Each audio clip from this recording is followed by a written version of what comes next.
Kenya's Court of Appeal has upheld a decision to stop President Kenyatta from making broad constitutional changes, which many say limits his ability to prevent his estranged deputy from succeeding him when Kenya go to the polls next year. The proposed amendment, popularly known as the Building Bridges Initiative, BBI, would have been the biggest change to governance since the country's new constitution in 2010.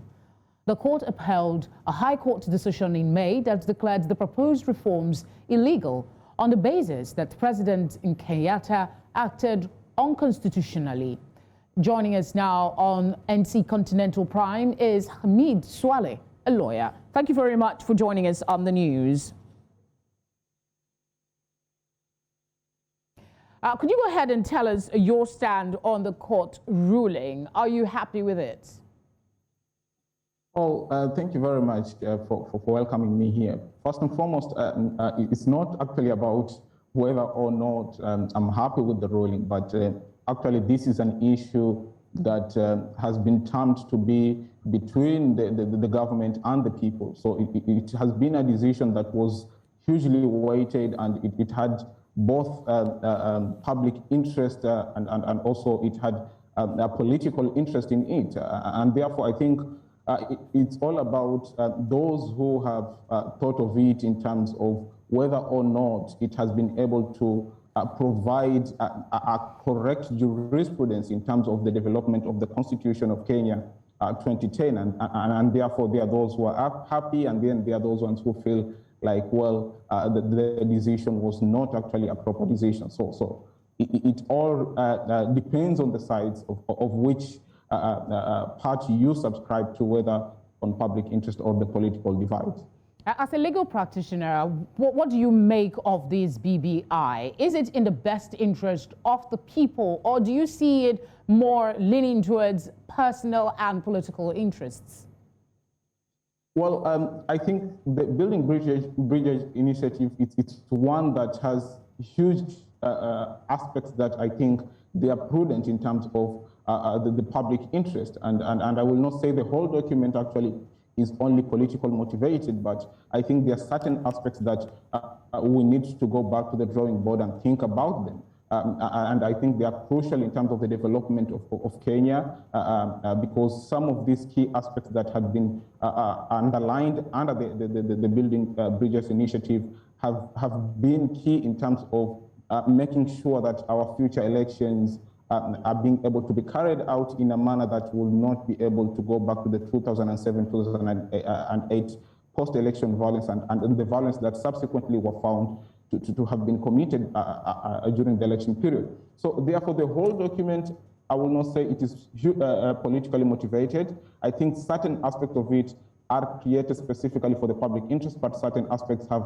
politics in them, and therefore it's a balance. And I think though the court has stopped this initiative to proceed, I think as a country we need to go back and be able to try and see how best we can adopt certain issues within the Building Bridges Initiative. I mean, this is too good an opportunity to slip not to ask you about the allegations and comments that there is something to do with trying to depose his deputy from overtaking and becoming the next president. Do you see any possibility that that might be related to the political aspect of that change he's requesting for?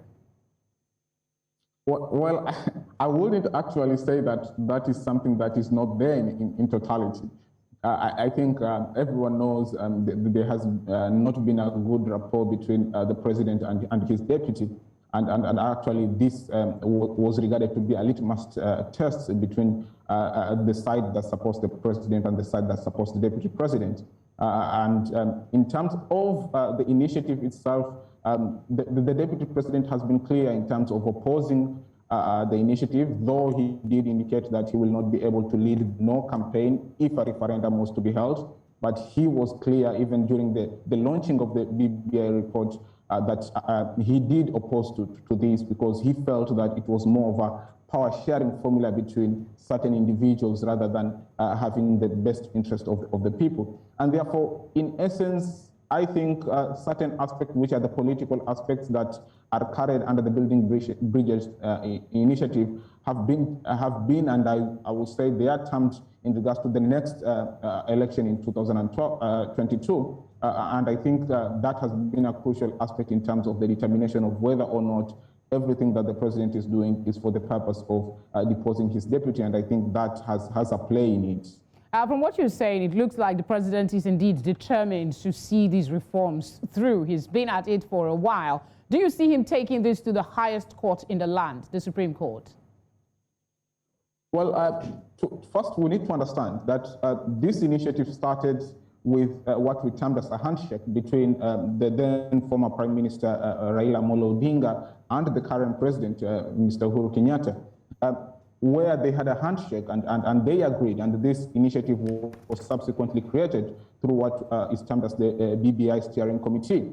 And actually, when you look at the judgment of the Court of Appeal today, it did indicate that, well, it can clearly be seen that the BBI Steering Committee, actually, they were the promoters of this bill, which is the Constitutional Amendment Bill.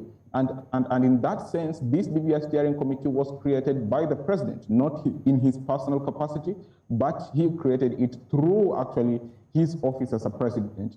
And therefore, the question as to whether this matter will then go to the Supreme Court is a question that is not yet clear, because it was not only the president and the former prime minister who were the appellants in this case. There were other appellants. Though this evening, the former prime minister did indicate that, well, they will be moving on rather than taking the matter to the Supreme Court. But probably maybe we might be able to see some of the appellants of this matter be able to go ahead and have this matter go to the highest court. That we are yet to see, but I think there is almost 99% that this matter is going to be dealt with in the Supreme Court. And I think that, personally, I will want to see that. I think it's a jurisprudence that will be crucial in terms of the extending of the Constitution, in terms of testing our Constitution and see how flexible it is, because some of the key issues that the Court of Appeal raised, they were in aspect of whether or not there were existing legal framework on that. And therefore, I think it's a crucial question that I think should be addressed by the Supreme Court. All right, Mr. Hamid Swale, thank you very much for sharing your thoughts on the matter.